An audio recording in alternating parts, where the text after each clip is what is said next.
Hi, welcome back to the Nav Station. I'm Andy Howe. Here at the Nav Station, our goal is to get you confident enough to head out in the ocean, turn off your GPS, and get to where you're going using nothing but celestial navigation. In the previous episodes, we've explored a little bit about celestial theory, introduced a whole pile of terms and some concepts. Now we're going to get into the nitty-gritty of finding information out of our books. We're going to explore the Nautical Almanac in this episode. There's a lot of information contained in the annual Nautical Almanac, and we're going to go front to back and look at some of the pieces that are there, and then we're going to further examine how to get specific information, GHA and declination, out of the almanac so we can move forward with our site reduction process. Let's get started. Okay, here's the Nautical Almanac for the year 2021. So we open the almanac. The first pages we're going to look at are the altitude correction tables for the sun, stars, and planets.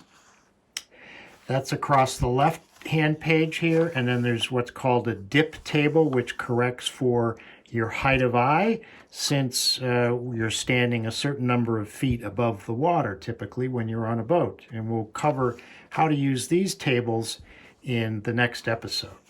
There's also a correction set for low altitude sites, in this case 0 to 10 degrees. And then we flip over and we have some adjustments that can be made out of this table for extremes of pressure and temperature. Not used terribly often, but good to familiarize yourself with the tables. Then we get into some of the random stuff that's in here. We've got calendar for days of the week. We've got religious and civic calendars for around the world. In case you forget when Easter is, you can always look it up here, for example. And then we have eclipse diagrams for the year, and we have an explanation and a diagram of planets positioned in the atmosphere so we can pre-calculate if a particular planet will be visible in the morning or in the evening twilight time. We'll cover this when we get into a planet site. Then we're into the daily pages. Each set of daily pages encompasses 3 days. This one is January 1st, 2nd, and 3rd of this year. And the information on the left-hand page relates to stars and planets, providing GHA and declination for each hour of each day, plus a list of 57 navigational stars that are most commonly used by navigators. And then on the right-hand page, we have information for the sun and the moon, for GHA and declination for the sun and the moon, again, for every hour of the 3 days listed. There's some additional corrections which are listed over here, and we'll V and HP, and we'll get into that when we cover the body to which they apply. On the right-hand side of the right page, there's information about twilights and moon and sun's rise and sunset, so that you can use these diagrams to pre-calculate the time of those events. Very handy when you're trying to set up your star sites for the morning ahead, as you know when you're supposed to get up, so you have plenty of time to take your sites. Down here on the bottom, we have the equation of time and meridian passage for the sun. Meridian passage is a column we'll use with other information to figure out when we should be out on deck to take a noon sight to get latitude at noon. And then over here on the bottom right, you have the same information, meridian passage, which just means when the body is crossing your longitude, essentially, for the moon. And then the phase of the moon is indicated in a little drawing on the corner. So those pages go through the entire year, and when you get to the end of the year, we then are into some explanations. Now these explanations just describe the information that's in the tables and how it's devised. So if you're ever questioning what it is you're looking at, you can come in here and figure that out. Then there's list of standard times for time zone calculations across the world, and some star charts for identifying and locating stars in the sky. I don't really like these tables. I find them a little obscure. I prefer to do a pre-calculation and some other methods that we'll describe in the episode where we talk about star sites. Here's the list of a bunch more stars with information about their positions that you can use. This is handy if you shot a star and it doesn't show up anywhere, you can't figure out what it is. You can kind of back into the star by using the information you can pull out. Lots of stars. And then there are the tables for Polaris, the North Star, and these are tables that allow you to take a site of Polaris and then use the tables to calculate your latitude. They look pretty intimidating, but it's actually a very straightforward process. And if you can shoot Polaris, you've got a line of latitude at twilight, which is very handy in your navigational day. And then there's a whole set of site reduction procedures which are described in the almanac, a little different than what we're describing. But let's say, for example, your site reduction table falls overboard, then you have everything you need in the Nautical Almanac to reduce your site, because you don't need those tables because they're gone. You can use the description and the process in the almanac. Some other information about moonlight and twilights. And then this is probably you'd probably skip over most of that stuff and come right to this page, which is conversion of arc to time, and that allows us to relate arc distance. In other words, the curve from a measurement from, let's say, Greenwich around to us, we can convert that into time, because the universe follows a pretty exact process in terms of its movement, and we use this table to help us get at the time of latitude at noon and some other things.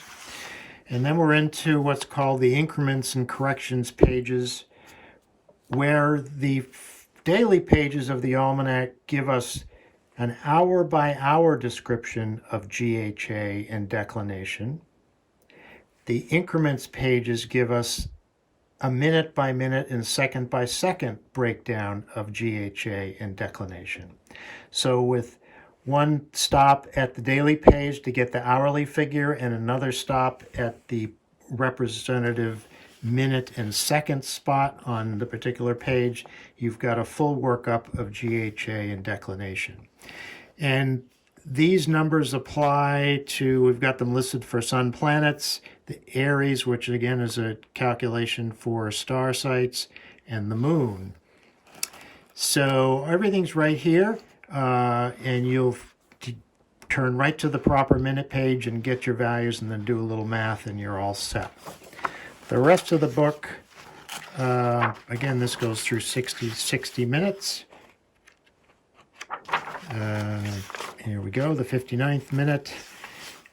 And then we have some interpolation tables for sunrise and moonrise, used very seldom, but they're there. Some more stars. And then, just like the front of the book had the altitude correction tables for the sun and the planets and the stars, this has altitude correction tables for the moon. The moon as a body is so close to Earth that there's a whole host of different errors that come into play when you take a moon site. So you need to come to this set of tables to correct the site to get all those errors taken care of. We're going to set up for the next part of this video with our flip chart again and go through a couple of examples of extracting GHA and declination for a sun site. All right, let's do some examples of diving into the Nautical Almanac to extract GHA and declination. For our first example, the date is May 23rd, and the time of our site is 11:34:28 Greenwich Mean Time. Every time you come into the Nautical Almanac, you have to be entering with Greenwich Mean Time.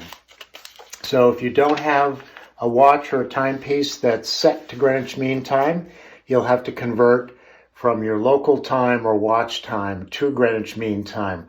We're not going to cover that right now, but we do have an explanation on time zones as they apply to GMT in the miscellaneous episode. So here's what we do. First thing we do is we find the set of pages that contains May 23rd. And that's three dates on the page, May 22, 23, and 24. On the right-hand page of the almanac, in those days, we look for the block that contains May 23rd. It's the middle block working down the left side. The next column over is our sun and planets page.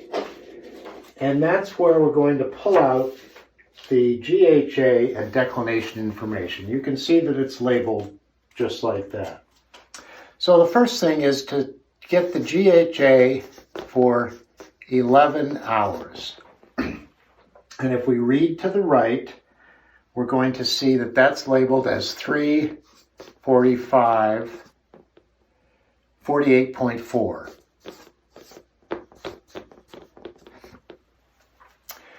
And next, on the next column is declination. And declination does not give you the degrees and the north or south designation each and every line, but if you look up, you'll see that declination is north 20 degrees, 40.0 minutes, which we can read under the declination column. Well, that's what we pull out for the 11th hour on May 23rd. Before we leave the page, however, let's go all the way down underneath the minutes of declination column and see at the very bottom of the page is something that's labeled as little d. It's an italicized D. And the value there is showing us the amount that declination changes from 1 hour to the next. And in this case, it's 0.5. So what we need to do is go back up and look at declination, the trend of declination. Is it trending in a positive direction as you move through the day, or trending in a negative direction as you move through the day? In this case, declination is increasing from 1 hour to the next, so we give little d a plus sign. Next, that's it for that page. Next, we go to the increments and corrections pages in the back of the book, and we look up the 34th minute. There are 60 minutes listed there. We just have to find the pages that have the 34th minute on them. And that would be the right-hand page shows minute 34 and minute 35. So under minute 34, you go down on the left column until you get to the 28th second. And then you read to the right. The first column says sun planets, and that will give you the value of GHA for 34 minutes and 28 seconds. And that is 8 degrees, 37.0 minutes. That's going to be added together to give us the full GHA. But before we do that, let's move over 3 columns until we get to the V or D and correction side, which is the right side. It's divided by a double line, so you can't mix it up. And slide down under V or D. V is another correction we'll work with when we talk about planets, but under V or D until you get to 0.5. It's not very far down, and you'll see that to the right, you're going to read the correction of 0.3, and that's going to be added. Here's our D correction. So there we have the difference in GHA and declination for the 34-minute, 28-second time. So let's add these all together. We'll do this one first. 40.3 north 20. That's our final declination. GHA, we're going to add this for 15 to 14 5 3, and that is our final GHA for this day on this time. And if you want to think about it, you can think about it this way, that on May 23rd, the sun is positioned at 3:45 degrees, 48.4 minutes of GHA, or to the west of the sun, the Greenwich meridian, at the 11th hour of GMT. We stop the clock and we take that measurement. We get the GHA and we get the declination, the position of the geographic position of the sun at that 11th hour on that day. Then we start the clock again and we let things roll for 34 minutes and 28 seconds. The sun continues to move to the west and a little bit to the north, and we stop the clock after 34 minutes and 28 seconds. And this is the amount of movement the sun had in that time frame to the west, and this is the amount of movement it had moving north from the equator. So this represents the geographic position of the sun on May 23rd at 11 hours, 34 minutes, and 28 seconds. And these get set aside. Declination doesn't come into play again until we get into the site reduction tables. We just saw what we do with Greenwich Hour Angle to calculate our local hour angle and our assumed longitude. So that's where we go. All right, second example will be September 5th, and the hours, 16 hours, 52 minutes, 4 seconds of GMT. And we're going to pull out the GHA for 16 hours, and we're also going to get the declination for that time. So let's read across and find that under 16 hours on September 5th is the middle block on that page set, and it's 60 degrees, 21.8 minutes, and the declination is north 6 degrees, 33.6 minutes. And we look for the trend of declination as we go from 1 hour to the next, and the trend is negative, so we know that our D correction is going to be subtracted. So little d down at the very bottom underneath the declination minutes is a negative 0.9. And we're done with that page. We can go back to the increments and corrections pages in the back and find the 50-second minute block. And then we go down for the 4th second and we pull up the GHA for 5204, and it is 13 degrees 01.0.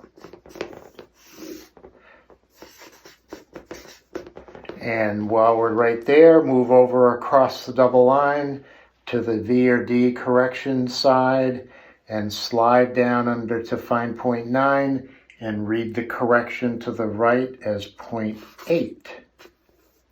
All right, that's it. All done. We can make our subtraction here and the addition here.